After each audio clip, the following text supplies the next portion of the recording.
안녕하세요. 지연에도 최기봉입니다. 자, 24강 인사행정의 기초에 대해서 배웠는데요. 여러분, 이렇게 진행하는 거 어떠신가요? 괜찮으신가요? 솔직히 저는 재밌습니다.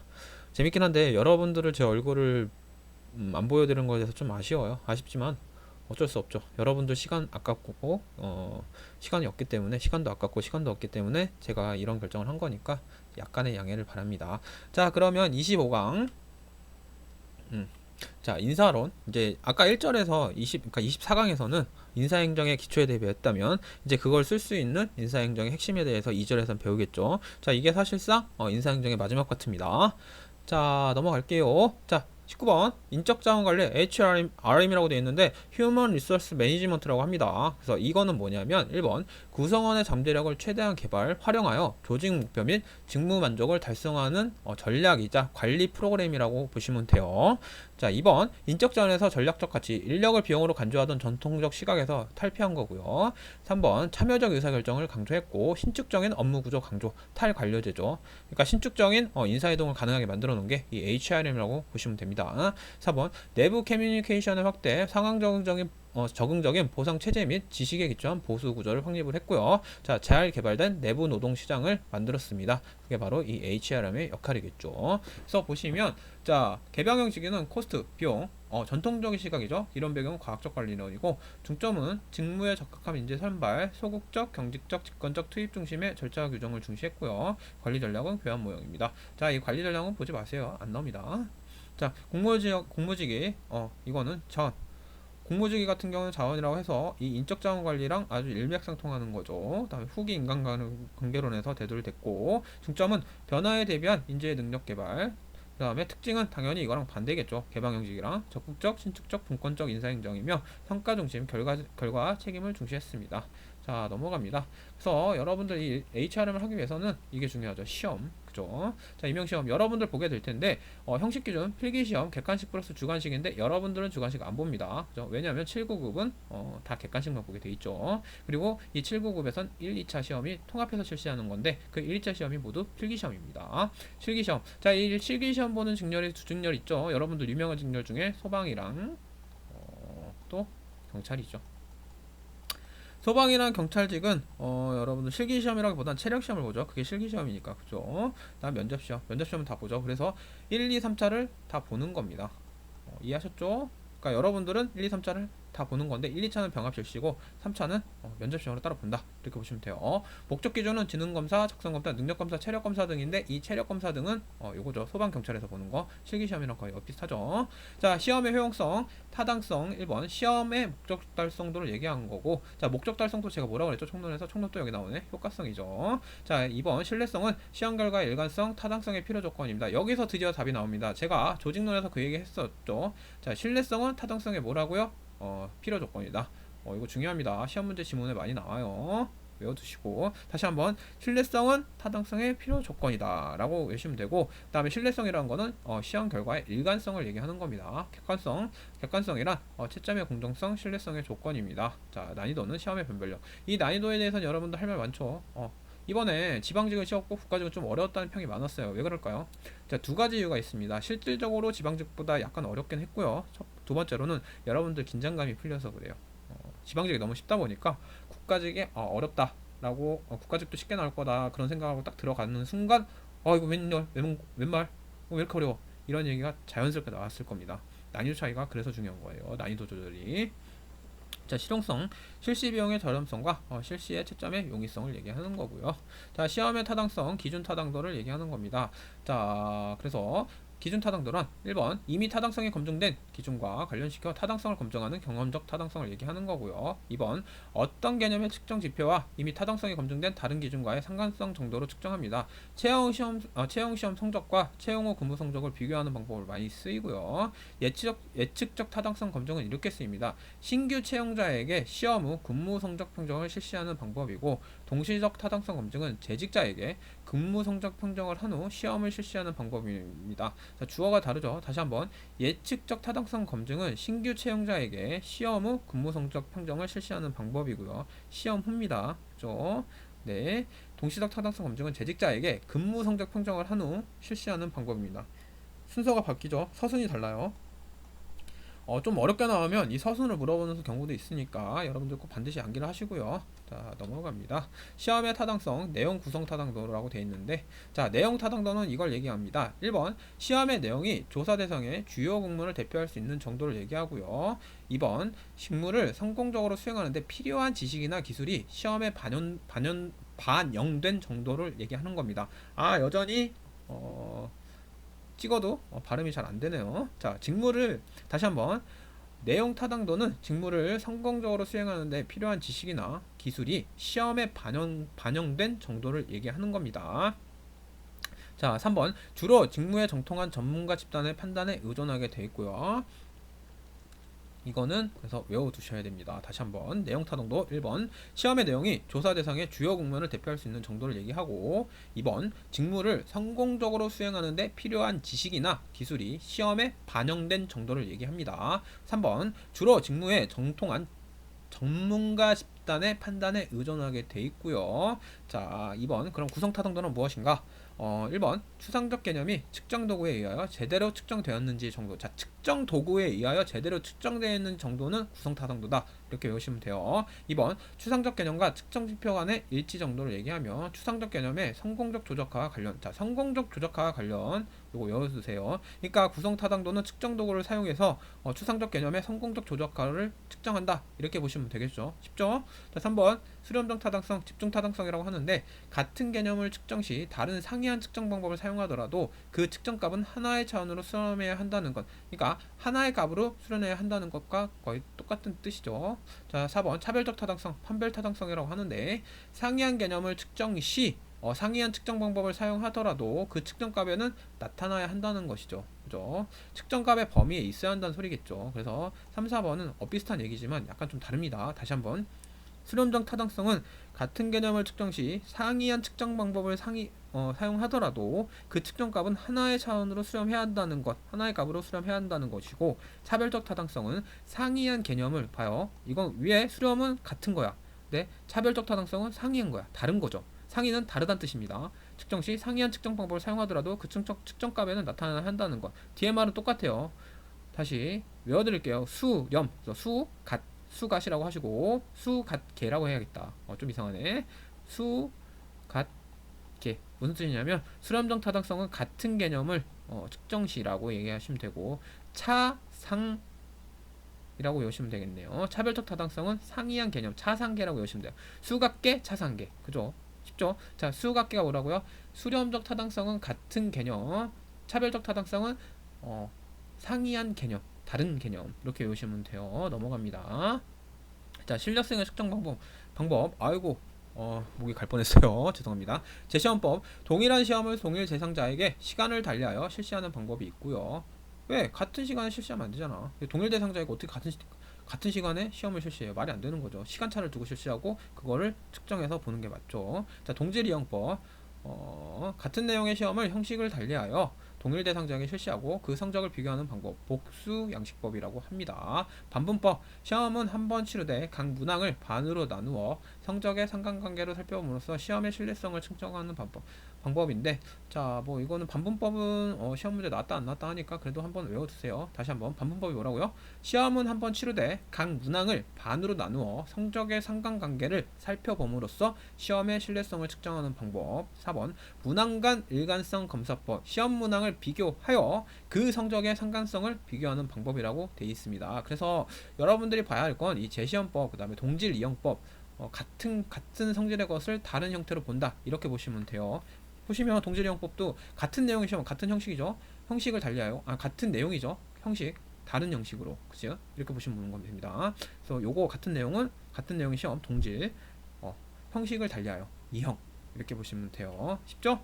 자, 넘어갑니다. 그래서 여러분들 이제 공무원이 되면요, 15 임용이라는 걸 할 텐데요, 보통은 구급은 6개월입니다. 그래서 보시면 임용 후보자에게 업무를 일정 기간 수행하게 하여 그 적격성을 판단하는 제도인데, 자, 이 15기간 동안 여러분들 사고 치시면 안 됩니다. 큰 사고 절대 치시면 안 돼요. 특히 음주 조심하셔야 되고요.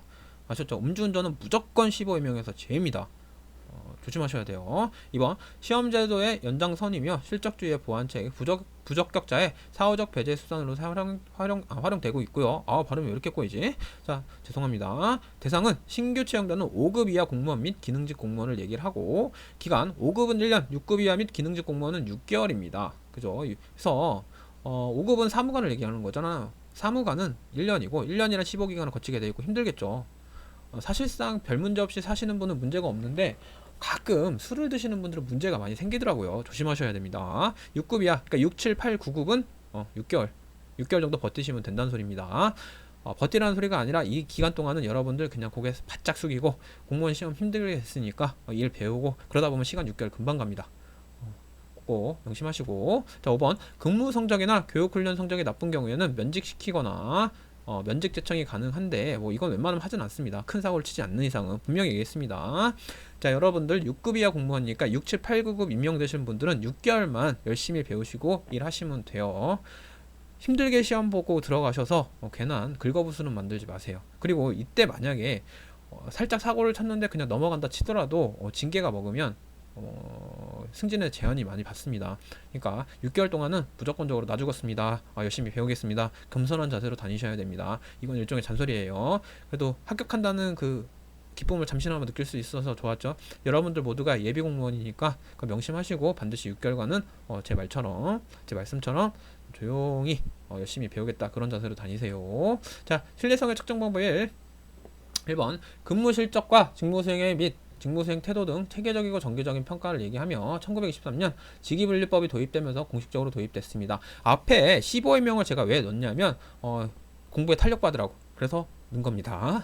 자, 3번 근무실력, 근무실적, 업무 난이도, 완성도, 적시성 등이 있고요. 직무수행 능력은 기획력, 의사전달력, 협상력, 추진력, 팀워크, 성실성, 고객지향성 등이 있는데 이거는 그냥 보지 마세요. 여러분들 다 알잖아. 그죠? 알죠? 이런 것들 기획력, 솔직히 말해서 여러분들 구급 가면은 기획보다는 이제 시키는 업무 하기도 바빠요. 그러니까 이런 것들은 그냥 참고용으로만 알아두시고. 자, 기능은 직무 능력과 근무 능력의 향상, 감독자와 부하 간의 의사소통, 시험의 타당성 측정, 그 다음에 인상정의 기준이고 상벌의 기준입니다. 그래서 신뢰성 측정할 때 이렇게 한다 생각하시면 돼요. 의, 그 다음에 종류, 도표식 평정척도법 평정 요소별로 관찰하여 해당하는 등급에 표시하는 방법이고 이렇게 근무 성적표가 있어요. 거기에 그냥 이렇게 해가지고 채점해가지고 채점하는 겁니다. 강제변법은 분포상의 오차를 방지하기 위해 성적 분포 비율을 미리 정하는 방법. 이거 여러분들 많이 저기서 봤을 겁니다. 대학 나오신 분들은, 그러니까 대학 졸업하신 분들은 아니면 대학교 다니신 분들 보면 A라는 A 플러스 학점을 주는 비율이 정해져 있고 A를 주는 학점 비율이 정해져 있고 B를 주는 학점이 정해져 있어요. 이거 저도 대학교 조교를 해봐서 아는데 성적을 입력하다 보면요 어느 순간 35%인가? 30%구나. 30% 넘어가면요 A가 입력이 안 돼요.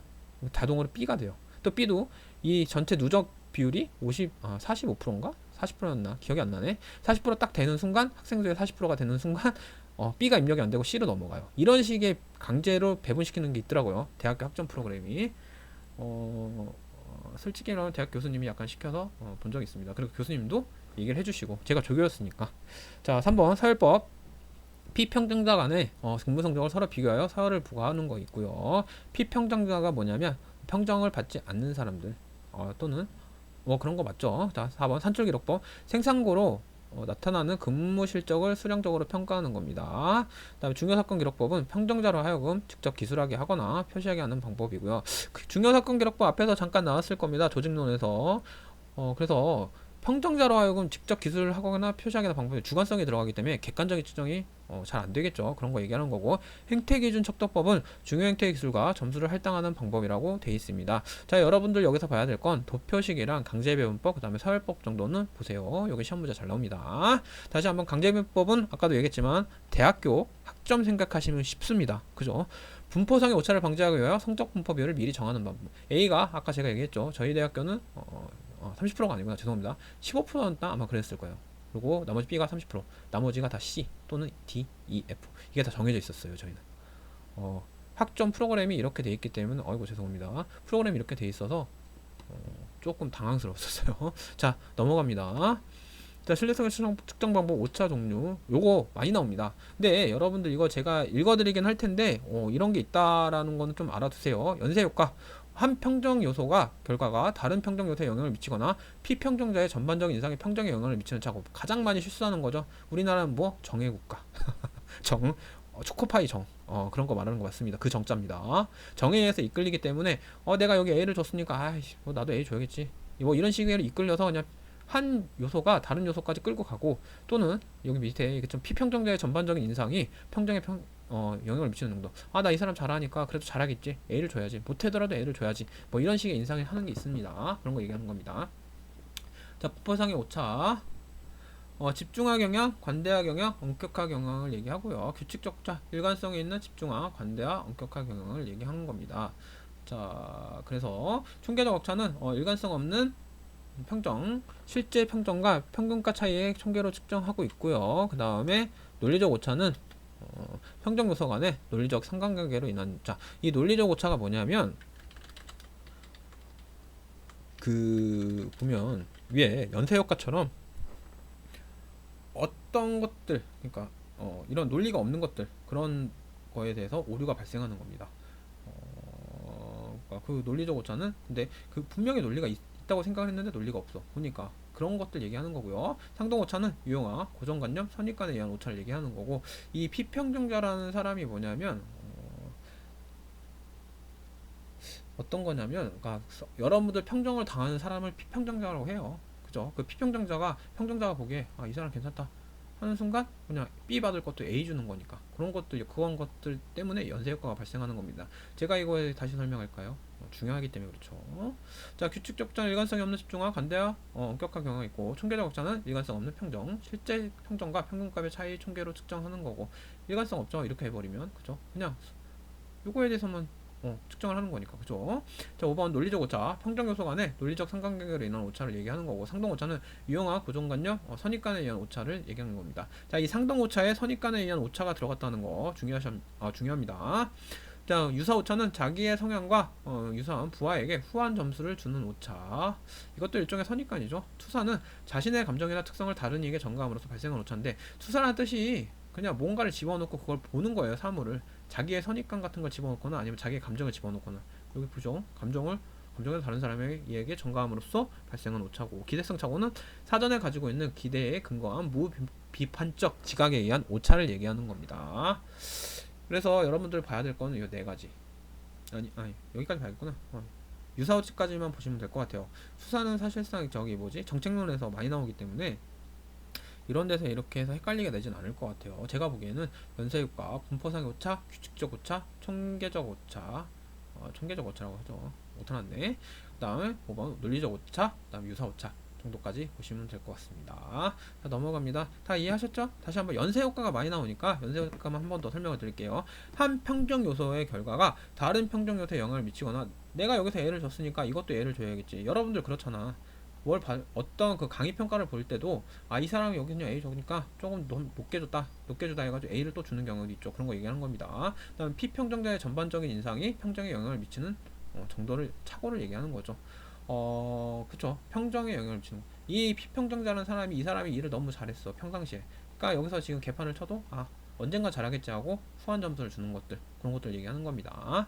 넘어갑니다. 경력개발자도 CDP 구성원의 장기적 경력 목표 수립과 이를 달성하기 위한 경력계획을 위해 개인의 능력 발전과 조직의 효율성을 함께 도모하는 인사기법을 얘기하는 거고요. 고위공무원들을 제외한 상급 이하 모든 경력직 공무원들이 대상입니다. 경력개발 원칙은 적재적소 배치, 승진 경로 확립, 인재 육성, 그 다음에 자기주도, 직무의 영역 중심이고 개방성과 공정성 등이 있습니다. 이 경력개발제도 여러분들 나중에 공무원 들어가면 뭐 해외 나가는 것들도 일종의 경력개발 제도죠. 그런 것들 많이 시켜주니까 기회 많으니까 영어 공부 열심히 하시고 또는 제2외국어 공부 열심히 하시면 기회는 여러분들에게 있습니다. 제가 알고 있기로는 그 해외 공강 가는 것도 시험 봐가지고 해외 교류를 시켜주는 걸로 알고 있어요. 1년에 한 번 정도 있는 걸로 알고 있는데 한번 나중에 잘 알아보세요. 자, 승진과 배치 전환 1번 직무의 책임도와 난이도가 더 높은 직급 또는 등급으로의 인사 이동을 얘기하고요. 승급은 동일 직급에서 호봉에 올라가는 겁니다. 동일 직급입니다. 아셨죠? 그래서 승급은 동일 직급에서 그냥 호봉에 올라가는 호봉에 올라가니까 월급이 당연히 높아지겠죠. 그거 얘기하는 거고 기능 공무원의 능력 발전 수단 사기 양양 수단 직업 공무제 확립 요건 등인데 자, 폐쇄주의에서는 1번 경쟁 범위를 동일 부처로 한정해 있고요. 2번 당해 부처 직원의 사기를 양양시켰습니다. 왜? 동일 부처니까. 3번 유능한 인재 확보를 곤란하고 왜? 인사교류가 안 되니까 당연히 확보 곤란하죠. 4번 부처 간 승진기의 불균형입니다. 어떤 부서는 승진이 엄청 잘 된다. 어떤 부서는 승진이 이만큼도 안 돼. 당연하지 인사교류가 없으니까 그런 게 있고요. 개방주의는 경쟁 분비를 타 부처까지 확대 인사교류가 되겠죠. 당연히 그러니까 유능한 인재의 확보가 용이했으며 인사 침체와 할거주의 방지 부서 이기주의가 당연히 방지하죠. 다른 부서에서 유능한 사람이 이쪽으로 넘어와가지고 일하려면 당연히 할거주의 방지되죠. 왜? 여기 부서도 중요하고 여기 부서도 중요하고 이 사람이 이거 연락관 조정관 역할을 담당해줄 수도 있거든요. 그런 것들 노린 겁니다. 당해부처 공무원의 기득권 상실. 왜? 어디선가 왔는데 내 상사야. 말을 안 들을 수는 없어. 근데 이 사람 옆에서 유명해. 일 잘하기로 유명해. 그죠? 그런 것도 얘기하는 겁니다. 배치 전환 담당직의 수평적 변동이고 수평적 변동입니다. 동일계급 내 인사기능을 얘기를 합니다. 전입 인사관할을 달리하는 국회, 법안, 성가 및 행정부 사이의 인사이동을 얘기하고 전보는 동일한 직렬 내에 동일 등급으로의 이동, 전보의 제한기간이 존재합니다. 일정 부분 되면 전부 못해요. 그런 것들 얘기하는 겁니다. 전직은 상이한 직렬의 동일 동급으로의 이동이고 원칙적으로 전직 시험이 필요합니다. 전직 시험 하시려면 시험 보셔야 돼요. 이거는 뭐 나중에 얘기를 하겠지만 지금 당장은 전직은 그냥 상이한 직렬의 동일 등급으로 이동 원칙적으로 전직 시험이 필요하다고 보시면 됩니다. 파견은 임시적인 배치 전환이고 소속의 변동 없이 일시적으로 타 부서에 근무하는 제도고 가끔은 공무원들 파견 나간다는 얘기 하죠. 그런 것들 얘기하는 겁니다. 파견 나갈 때 2년 정도 파견을 나가니까 그거 하고 들어오면 승진 잘 돼요. 근데 물론 어려운 부서에 갔을 때 얘기를 하는 겁니다. 예전에 제가 알던 분도 사실 그 사회복지직 공무원이 아니라 일반 행정직으로 들어갔는데 그분도 사회복지직 공무원으로 들어갔다 나와가지고 몇 개월 있다가 8급 달았습니다. 사회복지 그쪽 사회복지과가 좀 힘들어요. 그러니까 하는 일이 워낙 많으신 분들이라 일반 행정직에서도 가끔 지원 나간다고 하더라고요. 그런 얘기 해주시더라고요. 더 이상 얘기 안 하겠습니다. 저랑 아주 깊은 관계가 있던 분인데 지금은 아니에요. 대충 알아두시겠죠? 자, 6번 겸임. 한 사람에게 공무원에게 둘 이상의 직위를 부여하는 것입니다. 자, 겸임은 뭔가를 겸임한다 해서 두 가지의 직위를 한꺼번에 부여하는 거예요. 한 사람이. 그러니까 여러분들 보셔야 될 거는 요 전직 파견 겸임 정도. 아니다. 이거 다 봐야겠다. 전입 전보 전직 파견 겸임 다 아셔야 됩니다. 다시 한번 전입은 인사관할을 달리하는 국회 법원 선관위 및 행정부 사이의 인사이동. 그러니까 각 기관끼리의 인사이동을 전입이라고 보시면 돼요. 전보는 동일한 직렬 내에서 동일 등급의 이동, 전보의 제한기간이 존재하는 겁니다. 그냥 전보한다 그러죠. 자, 그래서 이 배치 전환의 긍정적인 용도는 능력 발전과 교육 훈련의 수단으로 쓰이고요. 적재적소의 인사 배치, 그다음에 공직의 침체 방지. 왜 이렇게 다 하면서 인사교류를 시키는 거잖아요. 배치 전환하면서 인사교류를 시키는 거기 때문에 공직의 침체가 방지되죠. 조정과 협조, 할거주의 방지. 왜 왔다 갔다 거리기 때문에 이 사람이 연락관 또는 조정관 역할을 해주는 거예요. 비공식 집단의 피해가 제기될 수도 있습니다. 그죠? 부정적 용도는 징계의 수단 또는 강요의 수단으로 되고요. 왜 나 가기 싫은데 그냥 보내버려 말 안 한다고 보내버릴 수도 있는 거예요. 일반 회사에서도 이런 거 많이 일어나죠. 2번 부패 방지 수단. 부정적 부패 방지 수단 요거랑 바뀌었네요. 죄송합니다. 자, 그래서 긍정적 용도에는 부패 방지 수단으로 들어가고 그다음 부정적 용도는 비공식적 진단에 피해 제기가 있다. 이렇게 보시면 돼요. 다음에 개인적 세력의 부식 수단이면서 개인적 특혜의 제공 수단이죠. 다시 한번 긍정적 용도 다시 한번 읽어드릴게요. 이게 좀 바뀌어가지고 쓰다 보니까 못하났네. 자, 1번 능력 발전과 교육 훈련의 수단이며 2번 적재적소의 인사 배치고 3번 공직의 침체 방지를 하고 4번 조정과 협조 할거주의 방지 부서의 이기주의를 방지하고 5번 부패 방지 수단으로 쓰입니다. 근데 부정적 용도는 비공식적 수단의 피해를 제기할 수도 있고요. 그 다음에 징계의 수단 또는 강요의 수단을 활용할 수도 있으며 다시 한번 얘기하지만 가기 싫은데 보내버려요. 말 안 듣는다고 보내버려요. 그죠? 그 다음에 개인적 세력의 부식 수단이고 개인적 특혜의 제공 수단이기도 합니다. 자, 이거는 둘 다 부패죠. 부패하는 수단이죠. 왜? 말 안 듣는 부서 애들 다 보내버리고 자기 말 듣는 사람만 갖다 쓰는 거예요. 그럼 당연히 그 조직은 부패하죠. 이런 것들 얘기하는 겁니다. 자, 넘어갑니다. 사기를 올리는 방법은 여러 가지 있는데 제일 중요한 건 이 고충 처리를 많이 해주는 거죠. 직장 생활과 관련된 고충을 심사하고 그 해결책을 강구하는 활동, 목적, 신분 보장, 사기 양양, 하위 상달의 촉진 등 밑에서 위로 올라가는 거를 하위 상달이라고 합니다. 바텀업일까요? 탑다운일까요? 바텀업이죠. 자, 인사상의 불이익이 한정되지 않는다는 점에서 소총심사 제도나 그 범위보다 넓습니다. 불이익이 한정되지 않는 거죠. 그냥 다 받아주겠다 이런 식이니까. 중앙고충심사위원회, 소총심사위원회에서 관장하고요. 자, 절차는 청구서를 접수한 때에는 30일 이내 결정이고 30일 연장 가능. 30 플러스 30입니다. 이거 숫자 바꿔서 많이 나오니까 외우세요. 고충 처리는 30 플러스 30. 청구서를 접수한 때에는 30일 이내 결정 30일 연장 가능하다고 됩니다. 그러니까 30일 이내 결정하고 30일 연장 가능하다. 30 플러스 30. 1 플러스 1이네 어떻게 보면. 이렇게 외우시면 될 것 같아요. 제한제도는 조직의 운영이나 업무에 대한 창의적인 의견을 받아 채택된 제안을 보상하는 제도를 얘기하며 상향적 의사 전달의 통로, 이것도 역시 바텀업이죠. 하위 상달 수단이라고 보겠습니다. 장점은 능률의 향상, 예산 절약 업무 등 개선. 왜? 밑에서 이건 좀 필요 없는 부분이에요 라고 전해주면 상사는 그걸 고려를 해서 위로 올리겠죠. 그럼 그 사람이 허락하면 그만큼 예산이 줄어들겠죠. 그 다음에 사기 등 금융 고치, 자기 말을 들어주니까. 그 다음에 3번 창의력 문제 해결에 대한 향상. 밑에 사람들이 요거 해서 해결이 되면 이 사람들 문제 해결 능력 향상되고, 또 다른 일에 대해서도 적극적으로 인사 업무에 대해서 인사 업무에 대해서 관심을 갖겠죠. 그런 것도 얘기하는 겁니다. 환류의 촉진과 행정관리의 민주화. 환류의 촉진이 왜 될까요? 피드백을 주니까 이건 안 돼요. 이건 이렇게 돼서 잘 해결됐어요. 이런 피드백을 줬기 때문에 환류가 촉진되는 겁니다. 환류를 피드백이라고 하죠. 행정관리 민주화. 당연히 이건 바텀업 하위 상달이기 때문에 민주적으로 이루어지는구나 하고 느낄 수 있겠죠. 그런 것들 얘기하는 겁니다. 근데 단점은 조직 내 경쟁심의 제고. 경쟁이 너무 심하면 그 조직은 무너집니다. 적당한 선이 있어야 되는데 이런 것들 때문에 근무역 고치하고 예산 절약 업무도 개선되고 그러면 상품 같은 거 주면 그것만 또 찾아다니겠죠. 그러면 본래 업무는 하질 않고 그런 것만 찾으러 다니는 사람들이 생겨요. 그러면 그 조직은 위험하죠. 자, 객관적이면 공정한 심사가 어렵죠. 왜? 아는 사람이라고 그 상품을 더 주는 게 아니라 아는 사람이라고 이 상을 타게 할 수도 있거든요. 그런 것들 얘기하는 거고, 실질적 제안자의 식별 곤란. 이건 좀 극단적인 예지만 밑에 부하가 제안한 것을 상사가 먹을 수도 있어요. 그런 것들 얘기하는 겁니다. 자, 보수는 여러분들 가장 중요한 거죠. 근로자에 대한 대가로 지급하는 금전적 보상을 얘기하고요. 봉급 플러스 수당, 부가급의 합산으로 이루어집니다. 공무원들 그렇게 돼 있죠. 여러분들 생각보다 기본급이 낮습니다. 들어가 보시면 실망할 건데 수당 붙는 게 많아서 웬만한 기업하고 비슷해요. 자, 2번 공무원 보수의 양면성.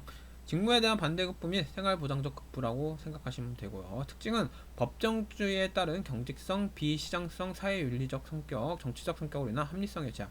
왜 그러냐면 공무원들이 돈을 너무 많이 가져가면 이런 얘기를 해요. 그러니까 지금은 모르겠는데 예전에 그랬어요. 하는 것도 없이 돈만 가져간다. 이런 얘기를 많이 하시기 때문에 여러분들 실질적으로 시험을 봐서 공부를 들어가서 어떤 일을 하는지 모르시는 분들은 그런 얘기를 많이 했어요. 근데 요새는 안 하는 것 같아요. 그러니까 자부심을 가져도 좋습니다. 공무원 시험 자체가 워낙 어렵고 인기가 많다 보니까 아시는 분들 다 아시는 것 같더라고요. 자, 하한선, 생계비, 사회윤리적 요인에 의해서 생계비 정도 하한선을 정리하고요. 상한선은 정부의 지불 능력, 그러니까 경제적 요인에 의해서 정해진다. 또 따로 이렇게 정해보시면 여러분들 봉급은 하한선 플러스 지불 능력, 그러니까 하한선 플러스 정부의 지불 능력에 따라서 상한선이 결정이 되는데, 이 지불 능력이라는 건 정부의 경제적인 어떤 여유 정도를 얘기하겠죠. 그래서 가끔 매년 연말에 되면 그가 발표를 해요. 올해 공무원 보수는 몇 퍼센트 이상 인수를 하겠다, 몇 퍼센트까지 올리겠다, 이런 식의 얘기를 하죠. 어떤 때는 또 동결된 적도 있어요. 많이 실망했죠. 요새는 꾸준히 약간 맞춰주는 경향이 있더라고요. 근데 이게 일반 기업체보다는 좀 낮게 인상이 돼요. 그거는 여러분들 감안하셔야 돼요. 왜 그러냐면 이 사회윤리적 요인 때문에 그래요. 그래서 요건 것 때문에 그렇다니까 여러분들 혹시 나중에 가서 실망은 너무 하지 마세요. 그래도 공무원이라는 자부심을 가지시면 좋겠습니다. 자, 모범적 고용주로서의 정부, 민간 부분의 임금 수준의 불가에 대한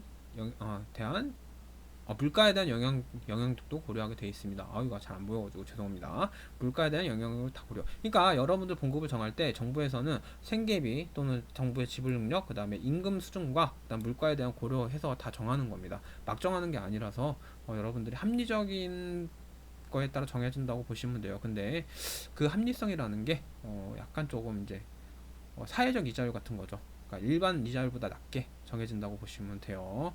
이것 때문에 자, 대외적 균형, 민간 부분, 국가재정 등의 고려고 2번 공무원 전체의 보수 수준을 결정하게 됐습니다. 대내적 균형은 직무의 양가질, 작업 조건 등의 고려를 하게 돼 있고요. 개별 공무원의 보수 수준을 결정하게 되어 있습니다.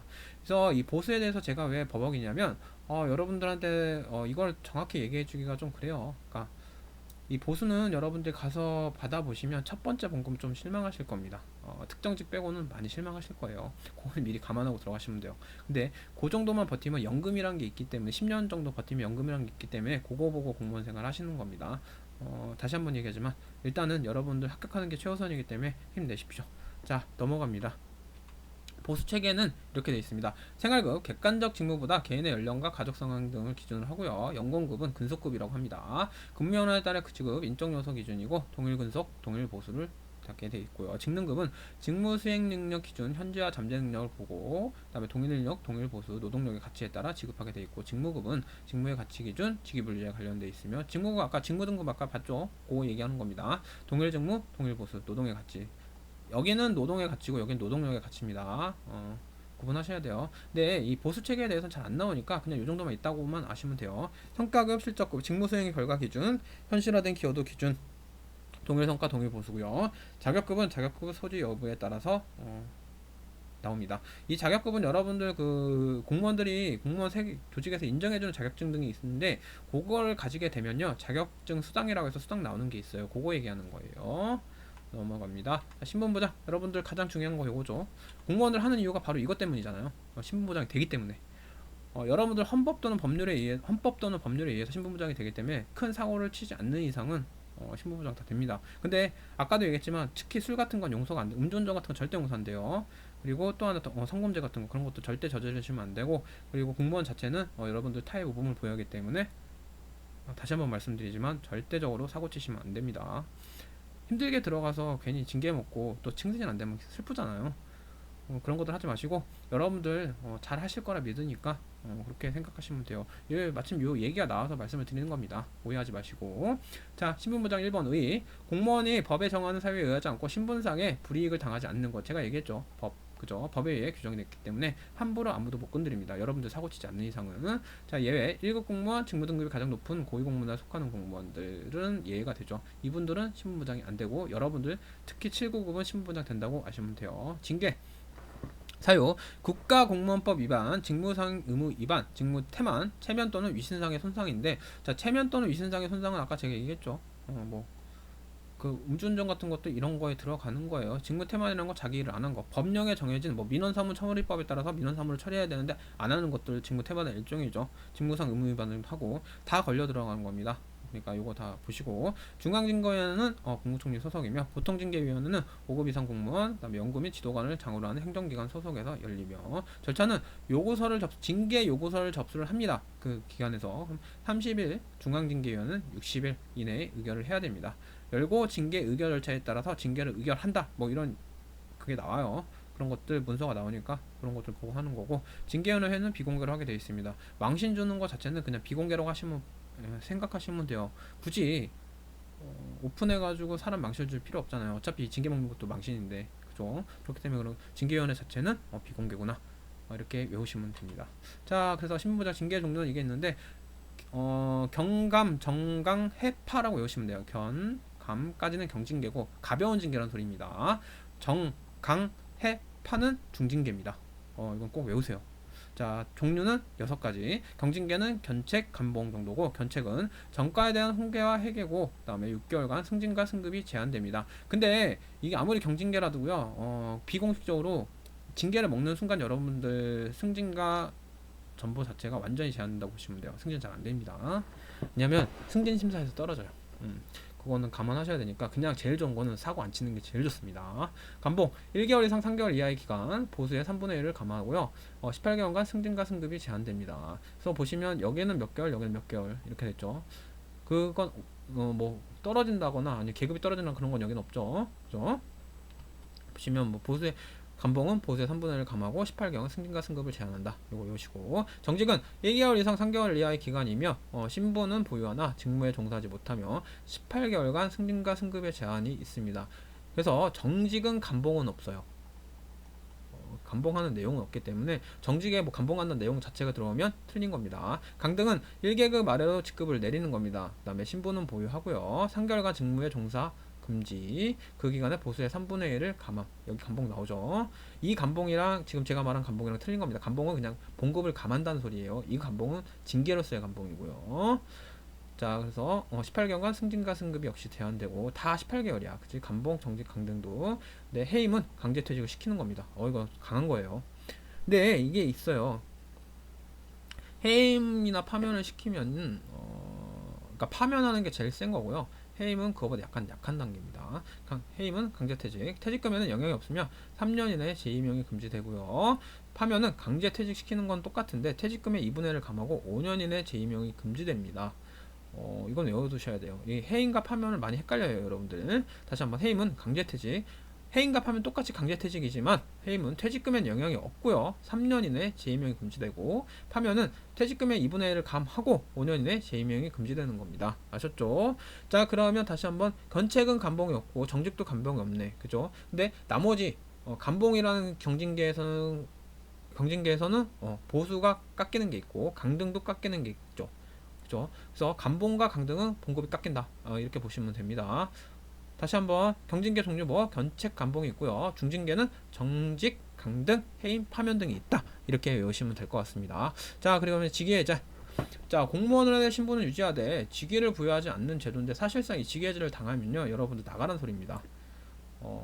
나가라는 소리이기 때문에 여러분들 자발적으로 사표 쓰고 나가게 되거나 아니면 그냥 공무원에서 퇴직을 하게 돼요. 이거 여러분들이 원해서 퇴직하는 건 아니지만 이런 거는 이제 의원 면직이라 해서 자기가 원하는 형식으로 해서 사표 쓰고 나가게 되는 겁니다. 어떻게 보면 해임 파면보다는 약간 약한 제도라서 봐주는 제도로 많이 쓰이기도 해요. 직무가 없으므로 출근 의무도 없고 보수도 삭감됩니다. 직무 수행력이 부족하거나 근무 성적이 극히 나쁜 자에 대해서 행하고요. 파면, 해임, 강등 또는 정직에 해당하는 징계의결이 요구 중인 자에게 직위해제를 시킵니다. 직위해제 시키고 그냥 자기가 사표 쓰고 나가면 돼요. 자, 그 다음에 5번, 형사사건을 기소된 자, 약식명이 청구된 자는 제인데, 형사사건을 기소된 자, 이거 시험 문제 많이 나옵니다. 직위해제를 무조건 시키게 돼 있어요. 그 다음 6번, 고위공무원단에 속하는 일반직 공무원으로서 수시적격 요구를 받은, 적격 심사 요구를 받은 자. 자, 이게 이거죠. 직무 수행 능력이 부족했기 때문에 수시적격 심사를 계속 요구를 받는 거죠. 때에 따라서 계속 때때로 적격 심사를 받아라, 이런 의미입니다. 일을 못하게 하는 거죠, 어떻게 보면. 그 다음에 대기명령, 직무 수행력 부족 또는 근무 성적 불량으로 직위 해제된 자를 대기명령 시키는 거고, 3개월 이내 대기를 명하고 교육훈련 또는 특별연구과제를 부여하며 3개월 이내입니다. 3월 후에도 3개월 후에도 능력 향상을 기대하기 어려울 때는 징계위원을 동의를 얻어 직권 면직을 가능합니다. 직권 면직은 그냥 면직 바로 시키겠다, 직권을 면직시키겠다, 이런 의미입니다. 근데 사실상 제가 얘기했잖아요. 형사사건으로 기소된 자 아주 불가피한 경우 빼고는요, 직위해제 당하면 그냥 나가라는 소리입니다. 이게 직위해제 한번 당하면 뭐 승진도 잘 안 돼요. 그리고 직위해제가 당하는 경우는 고위 간부들이 많기 때문에 어차피 나갈 나이 분들도 많으시는 걸로 알고 있습니다. 그러니까 그분들을 약간 좀 불법적인 일을 저질렀겠죠. 차라리 나중에 뭐 문제가 생기더라도 지금 사표 쓰고 나가는 게 낫다 해가지고 사표 쓰고 나가는 분들 많아요. 자, 그래서 여러분들 여기까지 인사행정론 끝을 맺었는데 어떠셨나요? 재밌었나요? 제가 인사행정 핵심에서는 여러분들이 알아야 될 내용만 추렸기 때문에 어떻게 보면 약간 좀 빠진 부분이 있어요. 그 부분에 대해서는 여러분들 궁금하시면 책을 찾아보거나요, 아니면 정의 시간이 없으면 이 인사행정론 딱 두 파트만 듣고 가셔도 시험 문제 가서 맞추실 수 있을 겁니다. 아마 제 생각은 이거보다 약간 벗어나면 벗어났지 많이 벗어나진 않을 거예요. 그리고 어떻게 보면 딱 이 정도까지 하면 시험 범위에 딱 맞출 수도 있는 거니까 너무 걱정 안 하셔도 됩니다. 자, 그래서 인사행정론 24강 25강으로 마무리하고요, 26강에서부터는 재무론으로 들어가겠습니다. 여러분들 여기까지 오시느라 많이 고생하셨고요, 수고하셨습니다. 감사합니다.